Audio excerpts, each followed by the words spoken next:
Guys, welcome back to my YouTube channel guys. അപ്പോൾ നമ്മളിപ്പോൾ റീസെൻ്റായിട്ട് ഒരു പുതിയൊരു KTM ഒക്കെ എടുത്തിട്ടുണ്ട് ഗൈസ്. പുതിയ KTM ആണ്. നമുക്ക് എന്തായാലും ഈ KTM എടുത്തിട്ട് പുറത്തേക്കൊക്കെ ഒന്ന് പോവാം ഗൈസ്, കറങ്ങാൻ വേണ്ടി. പുതിയ വണ്ടി എടുത്താൽ പിന്നെ അതാണല്ലോ, കറങ്ങാൻ അങ്ങോട്ട് പോവും ഗൈസ്. കറങ്ങി എടുത്തിട്ട് പെട്രോൾ തീർന്നു എന്നാണ് തോന്നുന്നത്. ലോ ആണ്. നമുക്ക് എന്തായാലും ഇവിടെ നിന്ന് കുറച്ച് പെട്രോളൊക്കെ അടിക്കാം ഗൈസ്. ചേട്ടാ 500 രൂപക്ക് പെട്രോള്. 500 രൂപക്കല്ലേ? എടോ പൈസ 5000. ഞാൻ 500 രൂപക്കല്ലേ പെട്രോൾ അടിച്ചേ? 5000 രൂപ കുറച്ച് പെട്രോൾ കൂടിപ്പോയി, അതുകൊണ്ട് 5000 രൂപ തരേണ്ടി വരും. 500 രൂപ ഞാൻ തരത്തുള്ളൂ. പിന്നെ 5000 രൂപയ്ക്കുള്ള പെട്രോൾ അതിലായിപ്പോയി. എന്തായാലും താൻ 5000 തന്നിട്ട് പോയാൽ മതി. ചേട്ടാ ഞാൻ ഗൈസ് ഇത് നോക്ക്, 5000 രൂപക്ക് പെട്രോൾ അടിച്ചിട്ട് 500 രൂപക്ക് ഞാൻ പെട്രോൾ അടിച്ചപ്പോൾ എൻ്റെ കയ്യിലാകെ 500 രൂപയുള്ളൂ. ചേട്ടാ കളിക്കല്ലേ? എന്ത് പരിപാടിയാണ് ചേട്ടൻ കാണിച്ചത്? താൻ മര്യാദക്ക് 5000 രൂപ തന്നു, അല്ലെങ്കിൽ ഞാൻ പോലീസിന് എടുക്കും. പോലീസ് വരട്ടെ, കാണട്ടെ തൻ്റെ കള്ളക്കളി. പൈസ കിട്ടാൻ വേണ്ടിയിട്ട് വരുന്നു. നിന്നെ ഞാൻ കാണിച്ചു തരടാ. അയ്യോ അല്ല, പിന്നെ അവൻ എന്നെ കാണിച്ചു തരാൻ നിൽക്കുന്നു. അവനെ 5000 രൂപക്കുള്ള പെട്രോൾ അടിച്ചു തന്നിരിക്കുന്നു. എന്തായാലും ഓസിന് പെട്രോൾ കിട്ടി ഗൈസ്. നമുക്ക് എന്തായാലും വീട്ടിലേക്ക് പോവാം. ഇനി ഇവിടെ നിന്നാൽ ശരിയാവൂല. അയാളെ എന്തൊരു വൃത്തിയുടെ സ്വഭാവമായിരുന്നു അയാൾക്ക്. എന്നാലും നിങ്ങൾ കണ്ടതല്ലേ ഗൈസ്, നമ്മൾ 500 രൂപക്ക് പെട്രോൾ ഒഴിച്ചപ്പോൾ അയാൾ 5000 രൂപക്ക് തന്നിരിക്കുകയാണ് ഗൈസ്. നമുക്ക് എന്തായാലും വേഗം ഉള്ളിലേക്കൊക്കെ വന്ന് പോവാം ഗൈസ്. പുറത്താര് വിളിക്കുന്നുണ്ട്? ആരാ?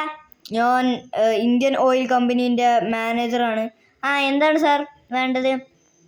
ഞങ്ങളുടെ ഇന്ത്യൻ ഓയിൽ പെട്രോൾ പമ്പത്തെ ഒരു ജീവനക്കാരനെ അടിച്ചിട്ടിട്ട് താൻ ഓടിക്കളഞ്ഞു അല്ലേ? അത് സാർ പൈസ കൊടുക്കണ്ട. പെട്രോൾ തന്നപ്പം 5000 രൂപക്കല്ലേടോ താൻ പെട്രോൾ ചോദിച്ചേ? ഞാൻ 500 രൂപയ്ക്ക് ചോദിച്ചേ. അയാൾ 5000 ടൈപ്പ് ചെയ്യണ കണ്ടിട്ടും താൻ അവിടെ അടങ്ങി നിൽക്കണമല്ലോ കണ്ടത്. അത് സാറേ, ഞാൻ 5000 രൂപ ഒന്നും പറഞ്ഞിട്ടില്ല. എനിക്ക് 5000 500 ഒന്നും അറിയില്ല സാറേ. ഞാൻ 2ാം ക്ലാസ് വരെ പഠിച്ചിട്ടുള്ളൂ. അത് ശരി, എന്താണെങ്കിലും താൻ കണ്ടില്ലേ? എന്നിട്ട് താനേ ജീവനക്കാരനെയാണ് ഉപദ്രവിച്ചത്. അതുകൊണ്ട് താനേ ഞാൻ കാണിച്ചു തരും. ഡോ മര്യാദക്ക് 5000 രൂപ ഇങ്ങോട്ട് തന്നോ? ഞാൻ തരൂല, കാരണം ഞാൻ 500 രൂപ വേണമെങ്കിൽ തരാം. പിന്നെ പറ്റത്തൊന്നുമില്ല. അത് പറ്റൂല. 5000 രൂപക്ക് പെട്രോൾ അടിച്ചിട്ട് എന്നിട്ട് പൈസ തരില്ല എന്ന് പറയുന്നു. ചേട്ടനറിയില്ല ഞാൻ ആരാന്ന്? എന്നാ പിടിച്ചോടാ, എനിക്കറിയാം നീ ആരാന്നൊക്കെ. ചേട്ടനെന്ത് പരിപാടി കാണിച്ചാൽ? അത് എൻ്റെ വണ്ടിയാണ്, ചേട്ടൻ്റെ വണ്ടിയൊന്നും നല്ലത്. ആരെ വണ്ടിയാണെങ്കിലും ഞങ്ങളുടെ പെട്രോൾ അതിലുള്ളത്. ചേട്ടൻ ഒന്ന് പിടിച്ച ചേട്ടാ. ചേട്ടനെ കൊന്നുണ്ട് ഗൈസ്. അല്ല പിന്നെ എൻ്റെ വണ്ടി ഗൈസ് പെട്രോൾ കിട്ടിയതാ. എന്തായാലും അവരെ പെട്രോൾ തന്നെയല്ലേ. എനിക്ക് ഓൾറെഡി ഒരു കാറൊക്കെ ഉണ്ടല്ലോ ഗൈസ്. നമ്മൾ ന്യൂ ഒരു ബൈക്കായിരുന്നു അത് ഗൈസ്. അവരത് കത്തിച്ച് കളഞ്ഞു ഗൈസ്. ഫുൾ പണി കിട്ടിയിരിക്കുകയാണ് നമുക്ക്. ഇത് നമ്മുടെ ഒരു വീടാട്ടോ ഗൈസ്, ഇത് നമ്മുടെ ഒരു വീടാണ്. നമുക്കിനി ഇവിടെ കുറച്ച് ദിവസം നിൽക്കാം. കുറച്ച് ദിവസം എന്നല്ല, നമുക്ക് ഇവിടെ കുറച്ച് നേരം ഒന്ന് നിൽക്കുക ഗൈസ്. നമ്മൾ മുടിയൊക്കെ ഒന്ന് ക്ലീൻ ആക്കിയിട്ടുണ്ട് ഗൈസ്. ക്ലീനായി കട്ട് ചെയ്ത് കേട്ടോ. ഒരു കുറ്റി പോലെയൊക്കെ ഉണ്ട്. എന്തായാലും ഇതൊക്കെ മതി ഗൈസ്. 2 വരയൊക്കെ ഇട്ടെടുത്തിട്ടുണ്ട്. അയ്യൻ്റെ അമ്മച്ചി, എന്തൊരു ഇടി അടിച്ചേ ഗൈസ്. എൻ്റെ ഒമ്പളാങ്കട്ട പോയി.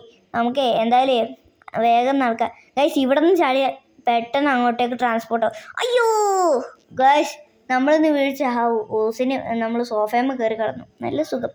എന്തായാലും ഇപ്പോൾ കടന്നുറങ്ങാനുള്ള ഇതിലൊന്നല്ല. നമുക്ക് വണ്ടി എടുത്ത് പോവാം ഗൈസ്. അല്ലെങ്കിൽ വേണ്ട, നമുക്ക് വല്ല ബസ്സോ ഓട്ടോറിക്ഷ എന്തെങ്കിലും കിട്ടുമോ നോക്കാം ഗൈസ്. നമുക്ക് നോക്കി നോക്കാം ഇവിടെ എന്തെങ്കിലും കിട്ടുമെന്ന്. ഇവിടെ ഒരു ബസ്സൊന്നും ഇല്ലേ? ഗൈസ് ഇത് നോക്ക്, ഒരു പൾസർ. ബൈക്കാണല്ലോ. ഇതെന്തായാലും എടുത്ത് പോവാം. ആരുടെയെങ്കിലും ആവട്ടെ ഗൈസ്. നമുക്ക് വേഗം ഇത് എടുത്തിട്ട് ഒന്ന് കറങ്ങാനൊക്കെ പോവാം. കാറെടുത്താൽ ശരിയാവില്ല ഗൈസ്. ആരോ വന്നതിനെ ഇടിച്ചിട്ട് ഗൈസ്. അയ്യോ ഗൈസ്, പോലീസ്. ഇവരിതെങ്ങനെ ഗൈസ് അറിഞ്ഞത്? എനിക്ക് ഇതുവരെയായിട്ട് മനസ്സിലായി കേട്ടോ ഗൈസ്. ഇവർ എങ്ങനെ ഇത് അറിഞ്ഞതെന്നൊന്നും അറിയില്ല. നമുക്ക് വേഗം പോവാം ഗൈസ്, ഇല്ലെങ്കിൽ ഇവരിപ്പം എന്നെ പിടിക്കും ഗൈസ്. വേഗം രക്ഷപ്പെടണം കേട്ടോ ഗൈസ്, അല്ലെങ്കിൽ നമുക്ക് നല്ല പണി കിട്ടും ഗൈസ്. നമ്മളെങ്ങനെ പോവാൻ നോക്കിയിട്ട് ഈ ബൈക്ക് ഗൈസ്, ഇതിൽ പെട്രോൾ ഇല്ലേ? ഇത് വേഗം പോകണില്ല ഗൈസ്. അയ്യോ ഗൈസ്, നമ്മൾ സറണ്ടർ ആയിക്കോ ഫ്രാങ്ക്ലിന്. ഇല്ലെങ്കിലുണ്ടല്ലോ വെടിവെച്ച് നിന്നെ കൊണ്ടുപോകും. നിനക്ക് എന്ത് പറ്റിയാലും വേണ്ടില്ല, നിന്നെ കൊണ്ടുവരണം എന്നാ പറഞ്ഞത്. സാറേ വിട്ടൂടെ സാറേ, ഞാനൊന്നും ചെയ്തിട്ടില്ല. 5000 രൂപക്ക് പെട്രോൾ അടിച്ചിട്ട് 500 രൂപയെന്ന് പറഞ്ഞ ആൾക്കാരെ പറ്റിച്ച് അതും പോരാത്തതിന് അയാളെ കൊന്നിട്ടല്ലേടാ. നീ നിൽക്കുന്നേ? ഞാൻ കൊന്നോ? ആ, നീ ഇടിച്ച അയാൾ മരിച്ചിരുന്നു. അയ്യോ സാറേ, ഗായ്സ് പണി കിട്ടി. ഇത് കണ്ടോ? ഇനി നീ എന്തായാലും ഇവിടുന്ന് ഇറങ്ങാൻ പോണില്ല ഫ്രാങ്ക്ലിനെ. നിനക്കിട്ടൊരു മുട്ടാൻ പണി തന്നെയാണ് കിട്ടിയിരിക്കുന്നത്. സാറേ, ഞാനൊന്നും ചെയ്തില്ല. ഗായ്സ്, നമ്മുടെ വീഡിയോ ഇവിടെ വെച്ച് വൈൻഡപ്പ് ചെയ്യാൻ ഇഷ്ടമാണെങ്കിൽ ലൈക്ക് ചെയ്യുക, ചാനൽ സബ് ചെയ്യാത്തൊരു സബ് ചെയ്യുക. Good bye.